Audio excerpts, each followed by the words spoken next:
সংস্কার আন্দোলনের ধারাবাহিক কর্মসূচির অংশ হিসাবে আমরা একটি জরিপ পরিচালনা করি। যে জরিপটি বিশ্ববিদ্যালয়ের সকল শিক্ষার্থী অংশগ্রহণ করে এবং জরিপের বিষয় ছিল হচ্ছে ইসলাম বিশ্ববিদ্যালয় মাননীয় উপাচার্যের মহোদয়ের দায়িত্ব পালনের 1 বছর ভিত্তিক শিক্ষার্থীদের মূল্যায়ন জরিপ অ্যানালাইসিস করার চেষ্টা করেছি এবং এটা আমরা বিশ্লেষণ করার চেষ্টা করেছি, সেটি আপনাদের সামনে এখন তুলে ধরার চেষ্টা করছি। জরিপ পরিচালনা করছি ইসলাম বিশ্ববিদ্যালয়ের সংস্কার আন্দোলন। আমাদের জরিপটি পরিচালনার সময়কাল হচ্ছে, এটা শুরু হয়েছে গত 18 সেপ্টেম্বর, শেষ হয়েছে গতকাল 23 সেপ্টেম্বর এবং আমাদের এই জরিপটা 2 মাধ্যমে আমরা গ্রহণ করেছি শিক্ষার্থীদের থেকে, একটি হচ্ছে অনলাইন মাধ্যম এবং অফলাইন মাধ্যম।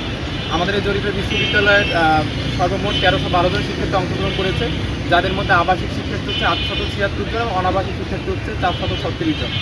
আমাদের জরিপে আরেকটি বিশ্লেষণ হচ্ছে শিক্ষাবর্ষ ভিত্তিক অংশগ্রহণকারীর সংখ্যা। ওদের স্বপ্ন পূরণে পাশে থাকতে পেরে আমরা গর্বিত।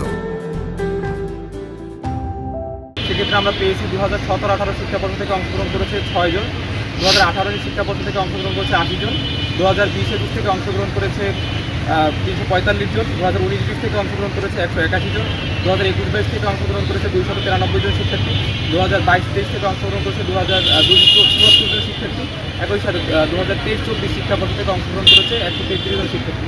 আমাদের এই জরিপটা 10টা বিষয়ের উপর ভিত্তি করে আমরা পরিচালনা করেছি উপাচার্য মহোদয়ের বিগত 1 বছরের যে দায়িত্ব পালন। সেক্ষেত্রে আমাদের 10টা বিষয়টি তুলে ধরতে চাই। সেই 10টা বিষয়ের মধ্যে প্রথম বিষয়টা ছিল সেশনজট নিরসনে ক্লাস পরীক্ষা তদারকি, সেশনজট ও পর্যাপ্ত শিক্ষক সংখ্যা নিরসনে উপাচার্য মহোদয়ের ভূমিকা কতটুকু কার্যকর হয়েছে। আমাদের দ্বিতীয় বিষয়টি ছিল সাজিদ আবদুল্লাহ হত্যার বিচার প্রক্রিয়া সম্পন্ন করতে উপাচার্য মহোদয় কতটা সফল হয়েছে। আমাদের তৃতীয় যে বিষয়টা ছিল সেটি হচ্ছে ক্যাম্পাসে পর্যাপ্ত নিরাপত্তা, শৃঙ্খলা, পরিবেশ বান্ধব করতে উপাচার্য মহোদয়ের পদক্ষেপ কতটা সন্তোষজনক ছিল। চতুর্থ যে বিষয়টা আমরা নিয়ে আসার চেষ্টা করেছি সেটি হচ্ছে ইসলাম বিশ্ববিদ্যালয় ছাত্র সংসদ তথা ইকসু গঠনে উপাচার্যের ভূমিকা কতটুকু। পঞ্চম যে বিষয়টা আমরা নিয়ে আসি সেটি হচ্ছে ইসলাম বিশ্ববিদ্যালয়ের আধুনিকীকরণ তথা অনলাইন ব্যাংকিং, ল্যাব, সনদ উত্তোলন, ওয়েবসাইটের আধুনিকায়নে উপাচার্য মহোদয়ের ভূমিকা কতটুকু ছিল। আমরা বাংলাদেশের যে জুলাই বিপ্লব ঘটেছে সেই বিপ্লব পরবর্তী সময় আমরা খুব আশান্বিত ছিলাম, আমরা এবং আশায় বুক দেখেছিলাম যে এই বিপ্লবী প্রশাসন শিক্ষার্থীদের আশা আকাঙ্ক্ষার বাস্তবায়ন করবে এবং আশা আকাঙ্ক্ষার বাস্তবায়নের প্রতিফলন তাদের মাঝে দেখতে পাচ্ছে। কিন্তু বিগত 1 বছরে উপাচার্য মহোদয়ের যে কার্যক্রম আশ্বাস ছাড়া আমরা কিছুই পাইনি। সেই জায়গা থেকে ইতিপূর্বে উপাচার্য মহোদয়ের কাছে বিভিন্ন ছাত্র সংগঠন, বিশ্ববিদ্যালয়ের বিভিন্ন অংশীজন বিভিন্ন দাবির প্রস্তাবনা দাবি দিয়েছে, কিন্তু সেগুলো আসলে বাস্তবায়ন কতটুকু হয়েছে সেটা নিয়ে প্রশ্ন থেকেই যায়।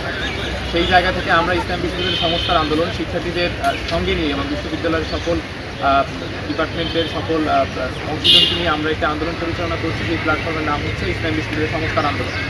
ইসলাম বিশ্ববিদ্যালয়ের সংস্কার আন্দোলন গত 9 সেপ্টেম্বর উপাচার্য মহোদয়কে একটি স্মারকলিপি দিয়েছে, যেখানে আমরা 15টা দফা দাবি উপস্থাপন করেছি, যার মধ্যে সবথেকে গুরুত্বপূর্ণ কয়েকটি বিষয় হচ্ছে আমরা আমাদের বিশ্ববিদ্যালয়ের সেশনজট নিরসনের শিক্ষক সংকট নিরসনের জন্য আমরা বলেছি আমাদের ছোটো ভাই সাজিদ আবদুল্লাহ হত্যার বিচার এটা দ্রুততম সময়ের মধ্যে বিচারিক কার্যক্রম সম্পন্ন করা এবং এটার যে আপডেট সেটা নিয়মিত বৃদ্ধি করে জানানোর ব্যাপারে আমরা বলেছি। একই সাথে বিশ্ববিদ্যালয়ের যে গণতান্ত্রিক ছাত্রদের গণতান্ত্রিক প্রতিফলন, গণতান্ত্রিক মতামত দেওয়ার যে একটা জায়গা, ছাত্র সংসদ গঠন, সেটার ব্যাপারে আমরা বলার চেষ্টা করেছি। একই সাথে বিশ্ববিদ্যালয়ের যে আধুনিকায়ন, আমাদের অনলাইন ব্যাংকিং সিস্টেমটি শতভাগ কার্যকর, সনদ উত্তোলনের সমস্যা নিরসন এবং একই সাথে আমাদের ওয়েবসাইট আধুনিকরণের জন্য আমরা বলার চেষ্টা করেছি।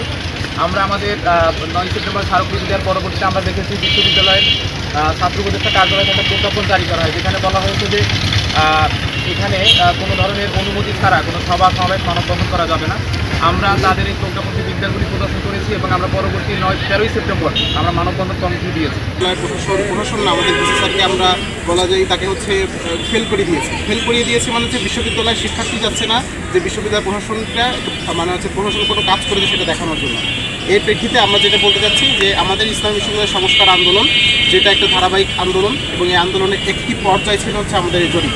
এই জরিপের পরে আমরা আরও কঠোর কর্মসূচিতে যাচ্ছি। সেই কর্মসূচি হিসেবে আমরা আগামীকালকে ঘোষণা করছি যে আগামীকাল বুধবার আমরা দুপুর 1টা থেকে প্রতিবাদী অবস্থান করব প্রশাসনের সামনে এবং সেই সাথে আমরা আমাদের এই যে ভঙ্গুর যে প্রশাসন, এই প্রশাসনকে আমরা হলুদ কার্ড প্রদর্শন করব। আমরা চাইলে লাল কার্ড প্রদর্শন করতে পারতাম, কিন্তু আমরা সতর্কতামূলক হিসেবে তাকে আমরা হলুদ কার্ড প্রদর্শন করব এবং সেই সাথে একটি প্রতিবাদী অবস্থান করব। এইটা ছিল আমাদের পক্ষ থেকে এখন পর্যন্ত সংবাদ সম্মেলনে কথা বলার জন্য আপনারা যারা উপস্থিত ছিলেন সকল প্রশ্ন, যদি কোনো প্রশ্ন থেকে থাকে তারা আমরা